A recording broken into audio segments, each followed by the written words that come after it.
بسم اللہ الرحمن الرحیم۔ السلام علیکم ورحمۃ اللہ وبرکاتہ۔ آج کی اس ایمان افروز ویڈیو میں ہم بات کریں گے اللہ کے آخری نبی حضرت محمد مصطفیٰ صلی اللہ علیہ وآلہ وسلم کی ازواج مطہرات اور اولاد کے بارے میں۔ کون تھی آپ کی بیویاں اور کتنے بیٹے اور بیٹیاں تھیں؟ مکمل تفصیل کے لیے ویڈیو آخر تک ضرور دیکھیں۔ آپ صلی اللہ علیہ وآلہ وسلم کی 11 ازواج مطہرات تھیں جنہیں ہم امہات المؤمنین کہتے ہیں۔ نمبر 1، حضرت خدیجہ بنت خویلد رضی اللہ تعالی عنہا آپ صلی اللہ علیہ وآلہ وسلم کی پہلی بیوی تھی۔ ام المؤمنین حضرت سیداتنا خدیجۃ الکبریٰ رضی اللہ تعالی عنہا کی بات کریں تو آپ نے ابتدائی اسلام میں تبلیغ دین کی خاطر اپنا مال وقف کر دیا۔ دل، زبان، جان اور مال کے ساتھ حضور نبی کریم صلی اللہ علیہ وآلہ وسلم کی معاونت اور حوصلہ افزائی کی اور بہت زیادہ تعاون کیا۔ آپ صلی اللہ تعالی علیہ وآلہ وسلم نے ان باتوں کا بار بار اقرار و تذکرہ فرمایا اور ان کی تحسین و تعریف فرمائی۔ آپ کے یہ احسانات ساری امت پر قرض رہیں گے۔ 25 سال کی عمر میں نکاح ہوا۔ 40 سال کی عمر میں حضرت خدیجہ رضی اللہ تعالی عنہا کی عمر مبارک تھی۔ 25 سال ساتھ گزارے۔ ان کی وفات کے بعد ہی آپ صلی اللہ علیہ وآلہ وسلم نے دوسرا نکاح کیا۔ حضرت سودا بنت زمعہ رضی اللہ تعالی عنہا حضرت خدیجہ کے بعد ان سے نکاح ہوا، بیوہ تھیں۔ آپ نے ان کا سہارا بنے۔ نمبر 3، حضرت عائشہ بنت ابی بکر رضی اللہ تعالی عنہ آپ صلی اللہ علیہ وآلہ وسلم کی محبوب بیوی۔ ان سے نکاح وحی الہی کے ذریعے ہوا۔ دین کے بہت سارے مسائل حضرت عائشہ نے امت کو سکھائے۔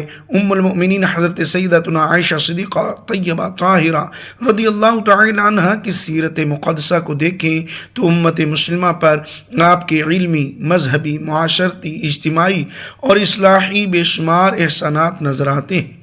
آپ کا سب سے بڑا احسان امت کی رہنمائی کے لیے شرعی احکام وغیرہ پر مشتمل 2210 احادیث مبارکہ کا بڑا ذخیرہ روایت کرنا اور کثیر صحابہ اکرام اور تابعین عظام رضی اللہ عنہم کی شرعی رہنمائی فرمانا ہے۔ چنانچہ حضرت ابو موسیٰ اشعری رضی اللہ تعالی عنہ فرماتے ہیں، ہم صحابہ کو کسی بات میں مشکل پیش آتی تو ام المؤمنین حضرت عائشہ صدیقہ رضی اللہ تعالی عنہ کی بارگاہ میں سوال کرتے اور آپ سے ہی اس بات کا علم پاتے۔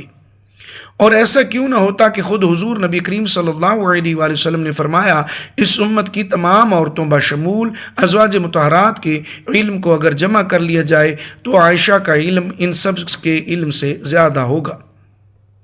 عورتوں پر بھی آپ کے خاص اور زبردست احسانات ہیں۔ دور نبوی میں زیادہ تر آپ ہی عورتوں کی معروضات اور گزارشات بارگاہ رسالت تک پہنچاتی، ان کے ذاتی مسائل کے حل پر بھی بھرپور توجہ دیتی۔ اسلامی بہنوں پر آپ کا ایک خاص الخاص احسان یہ ہے کہ آپ نے اپنی حیات و خدمات اور سیرت و کردار سے بتا دیا کہ ایک عورت بھی پردے میں رہ کر دین کی عظیم خدمت کر سکتی ہے۔ اور یہ بھی آپ کا احسان ہے کہ عورتوں کے مخصوص شرعی مسائل کا بڑا حصہ آپ ہی نے امت تک پہنچایا ہے۔ ایک خاص احسان یہ ہے کہ آپ کی برکت سے ساری امت کو تیمم کا حکم ملا اور پانی پر قدرت نہ ہونے کی صورت میں پاک مٹی سے پاکی حاصل کرنے کی اجازت مل گئی۔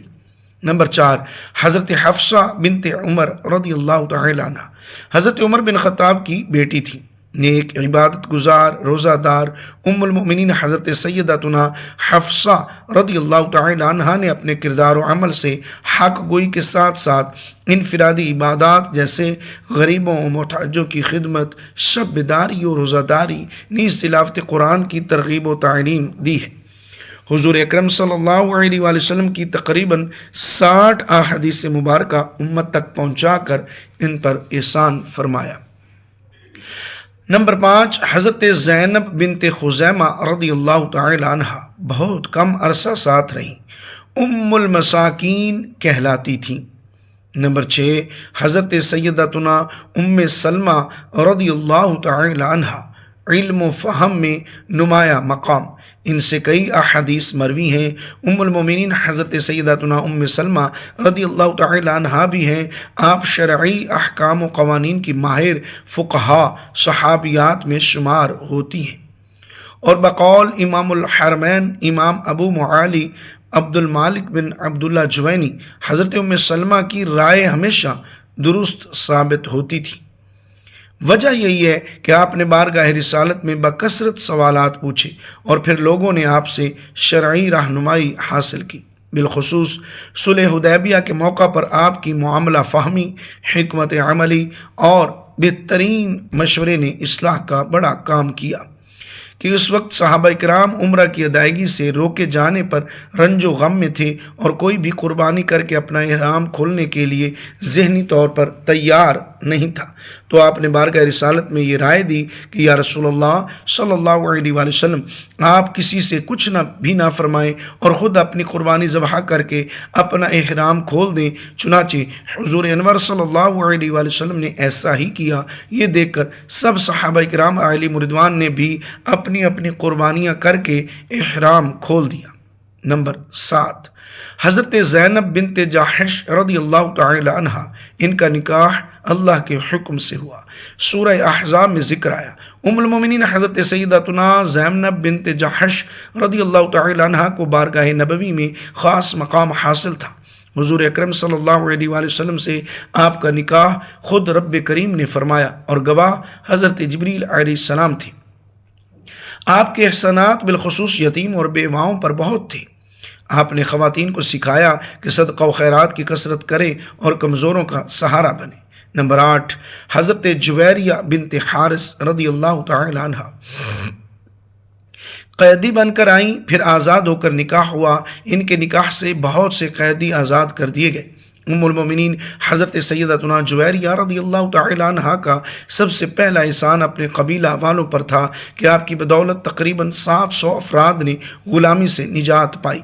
حضرت سیدتنا عائشہ صدیقہ رضی اللہ تعالی عنہ فرماتی ہے، حضرت جویریہ رضی اللہ تعالی عنہ سے بڑھ کر اپنی قوم پر خیر و برکت لانے والی کوئی اور عورت ہم نے نہیں دیکھی۔ حضرت عبداللہ بن عباس، حضرت عبداللہ بن عمر اور حضرت جابر بن عبداللہ جیسے اکابر صحابہ رضی اللہ عنہم نے آپ سے روایات کی ہیں جن میں امت کی رہنمائی کا بڑا سامان موجود ہے۔ نمبر 2، حضرت صفیہ بنت حی رضی اللہ تعالی عنہا یہودی قبیلے سے تھیں، اسلام قبول کر کے نکاح کیا۔ نمبر 10، حضرت ام حبیبہ رضی اللہ تعالی عنہا ابو سفیان کی بیٹی تھی، حبشہ میں ہجرت کے دوران نکاح ہوا۔